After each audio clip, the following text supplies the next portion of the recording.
네, 이번 영상에서는 앞서 필수 앱 영상에서 말씀드렸던 알프레드라는 앱을 활용하는 방법에 대해서 한번 좀 상세히 알아보도록 하겠습니다.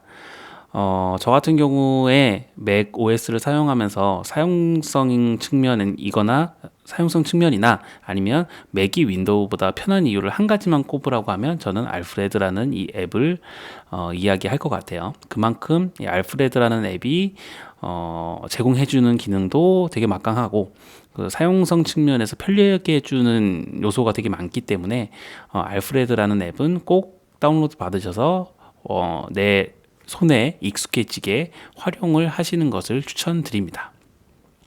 네, 그러면 먼저 알프레드라는 앱을 까셨으면 얘를 이제 알프레드라는 앱을 실행시켜야 될 거고 그 실행시키는 단축키 설정을 먼저 해주셔야 돼요.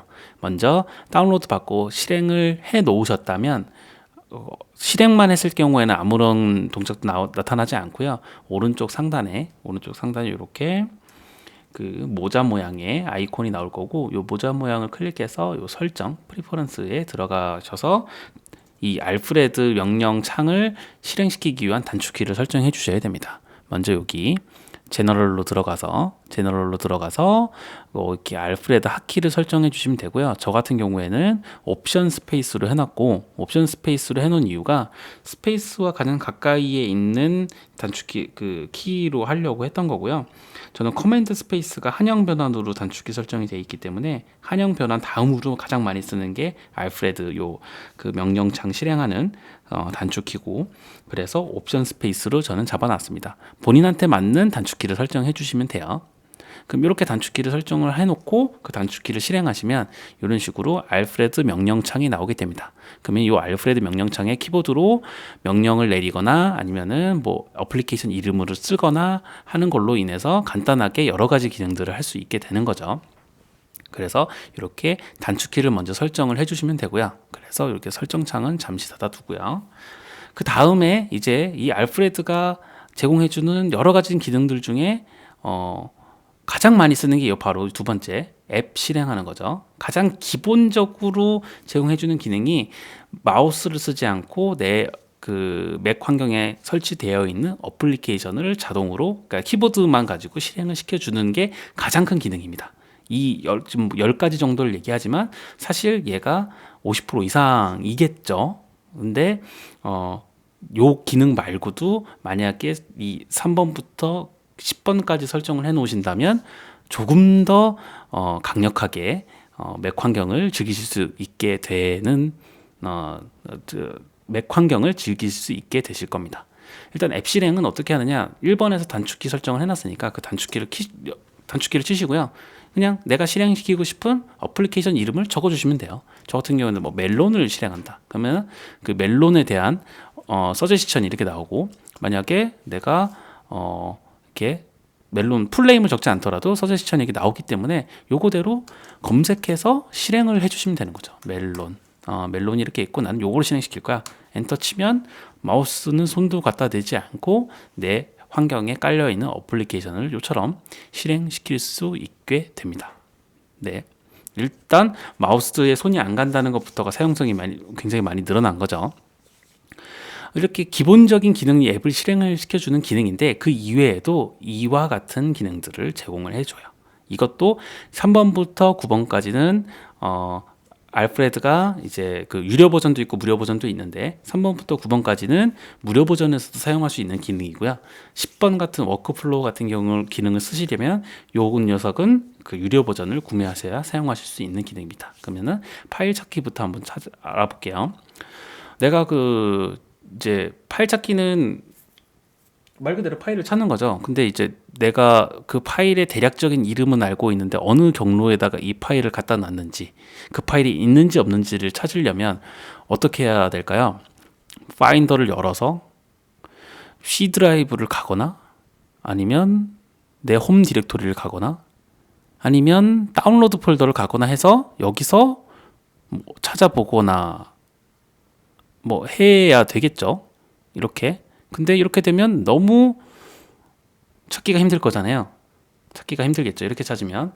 그렇기 때문에 얘를 알프레드에서는 요 명령에 기반해서 파일을 서치하게 해줍니다. 어떻게 서치하게 해주느냐, 이렇게 실행을 시킨 다음에 핫키로 실행을 시킨 다음에 스페이스를 한번 누르면 내가 찾고자 하는 파일명을 풀네임이 아니더라도 키워드를 알면 여기다 적으면 자동으로 그 파일들을 찾아줘요.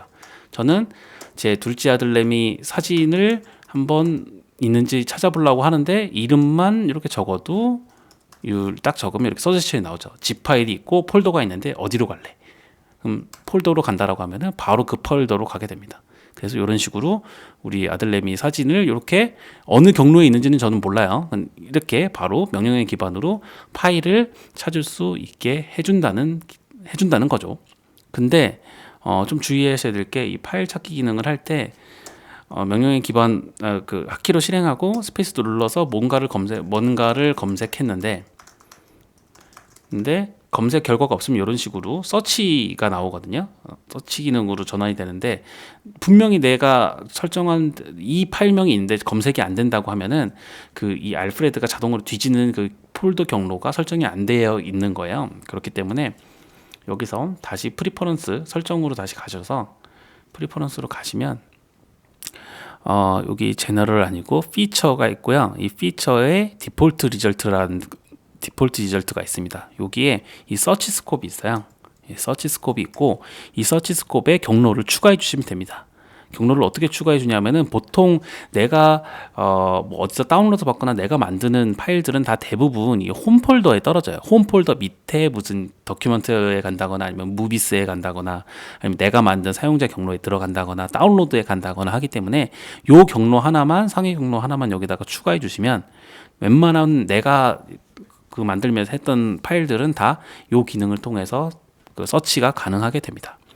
예를 들어서 저 같은 경우는 소스 코드를 찾을 때도 어디에 있는지 잘 모르겠지만 뭐 테스트 컨트롤, 테스트 시나리오 어쩌고 하는 게 있나 하면 이런 식으로 제 소스 코드들도 이렇게 뭐 자바 파일이나 JS 파일이나 뷰 파일이나 이런 것들이 다 나오게 되죠. 그래서 이렇게 해서 실행하면 소스 코드까지 이렇게 다 보이게 되는 그런 거, 이런 식으로 파일을 금방금방 어느 경로에 있는지는 모르겠지만 바로바로 찾을 수 있게 되는 거죠.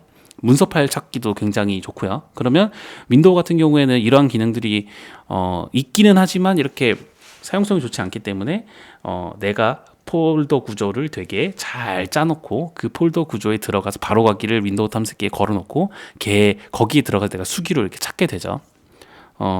그렇게 구조화해서 사용을 하지 않아도 맥은 이 알프레드의 이 파일 찾기 기능을 통해서 파일을 굉장히 간단하게 찾고 실행시킬 수 있다라는 그러한 장점이 있습니다.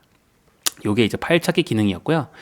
또 네 번째는 이제 계산기 기능인데 간단해요. 이제 뭐 저기 윈도우에서는 이제 계산기 앱을 실행시켜서 계산기를 누르는데 간단한 거 계산할 때도 계산기 앱을 키면은 좀 그렇잖아요. 근데 얘는 이제 요 알프레드 실행시키고 뭐 1 더하기 3 곱하기 2 나누기 5 하면 결과가 바로 밑에 나옵니다. 계산기 앱을 킬 필요도 없어요. 계산기 앱이 있지만 계산기 앱을 키지 않아도 이 명령 라인에서 이렇게 수식을 적으면 지가 알아서 계산해서 결과를 내줍니다. 굉장히 간단하죠. 이러한 기능이 바로 계산기 기능. 그리고 사전을 검색할 수 있는 기능도 제공을 해줘요. 저 같은 경우에는 사전 검색 기능은 이제 사전 검색 기능 같은 경우에는 앞에 DIC라는 프리픽스를 붙이고 여기서 키워드라는 단어의 뜻을 한번 알고 싶다. 뭘 검색해 볼까요? 키라고 해볼까요? 키? 그러면 이런 식으로 한영사전에서 검색한 열쇠라는 검색 결과가 바로 이렇게 나오게 되죠. 이것도 사전을 실행시키지 않고도 바로 여기서 확인하고 아 이거구나 하는 거죠. 그러니까 뭔가 문서를 보다가 어려운 단어가 나왔어. 그럼 뭐 사전 앱을 열어서 해도 되지만 여기서 키워드 쳐서 키라는 단어를 치면 바로 이렇게 결과가 나오니까 아 이거구나 하고 바로 다음 일을 할 수 있는 거죠. 근데 주의해야 될 거는 여기 딕이라고 적은 이 프리픽스는 제가 사용자 설정을 한 거고요. 이 설정들도 다 맞춰 주셔야 돼요. 여기 아까 계속 우리가 모든 설정은 다 이 프리퍼런스에 있으니까 여기 피처에 여기 딕셔너리가 있고요. 이 딕셔너리 있고 이 딕셔너리 선택을 가셔서 여기 define word라고 있어요. 얘가 프리픽스를 설정하는 거거든요. 원래는 얘가 아무것도 건드리지 않으셨으면 딕셔너리로 되어 있을 겁니다. 근데 저는 이게 길게 이걸 다 칠 필요가 없으니까 딕이라고 그냥 짧게 해놓은 거고요. 이것도 본인 설정에 맞게 해놓으시면 될 것 같아요. 네. 그래서 사전 검색까지 알아봤고요. 그 다음 웹사이트 검색부터는 이 다음 영상에서 이어서 진행해 보도록 하겠습니다.